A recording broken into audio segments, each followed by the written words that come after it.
Hello বন্ধুরা, আগের দিন তোমাদের সঙ্গে একটা ক্রস সেলাইয়ের ভিডিও শেয়ার করেছিলাম। ওইটা আশা করব তোমরা সবাই দেখেছো এবং তোমাদের খুব উপকার হয়েছে। আজ আমি আবারও একটা নতুন ধরনের ক্রস সেলাইয়ের ভিডিও নিয়ে চলে এলাম।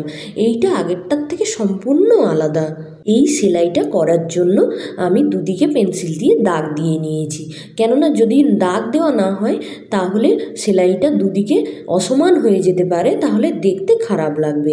আর তোমরা যেহেতু নতুন, তাই দুদিকে দাগ দিয়ে নিলে খুব ভালো হয়। আমার দাগ দেওয়ার দরকার ছিল না, কিন্তু যেহেতু আমি টিউটোরিয়াল ভিডিও মেক করছি তাই ভাবলাম দুদিকে দুটো পেন্সিল দিয়ে দাগ দিয়ে দিই, তাহলে তোমাদের বুঝতে সুবিধা হবে। একই সরল রেখাতে সেলাইটা করতে হবে, তাহলে সেলাইটা ভালো করে বোঝা যাবে এবং আরও সুন্দরভাবে ফুটে উঠবে। এই সেলাইটা করার জন্য আমি নর্মাল যে জামা কাপড় সেলাই করার সুতোগুলো হয় সেই সুতোগুলোই আমি এখানে ব্যবহার করেছি।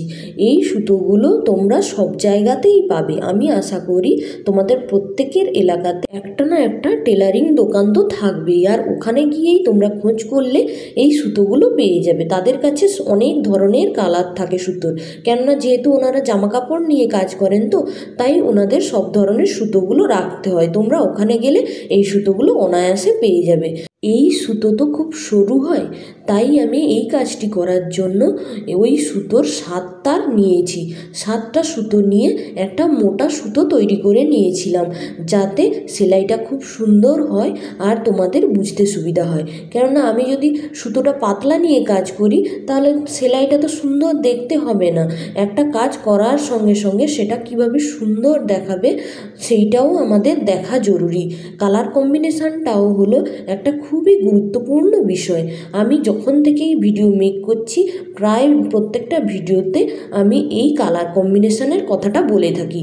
কালার কম্বিনেশান হলো খুব ইম্পর্ট্যান্ট একটা বিষয়। যদি কালার কম্বিনেশানটা ঠিকঠাক না হয় তাহলে সেলাইটা বা কোনো কাজটা দেখতে সুন্দর লাগবে না। তোমরা যখন কোনো কাজ শুরু করবে তার আগে কোন কাপড় ব্যবহার করবে এবং ওই কাপড়ে কোন কোন সুতো মানাবে সেইগুলো ফেলে ফেলে দেখে নেবে।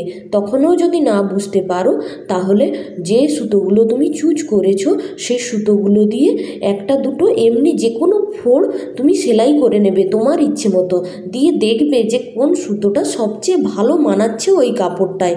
তাহলে তোমারও বুঝতে সুবিধা হবে, আর তোমার যদি কাজ করো তাহলে ওই কাজটা দেখতে খারাপও লাগবে না। আমিও যখন বুঝতে না পারি কোন সুতোটা দিয়ে কাজটা করব, তখন আমি যে ড্রয়িংটা করি ওই ড্রয়িংয়ের কিছুটা পার্ট আমি সেলাই করি। যদি দেখি যে খুব ভালো লাগছে তাহলে সেলাইটা রেখে দিই, আর না হলে সেলাইটা তুলে দিই। আমার ভিডিও যদি ভালো লাগে শেয়ার করো।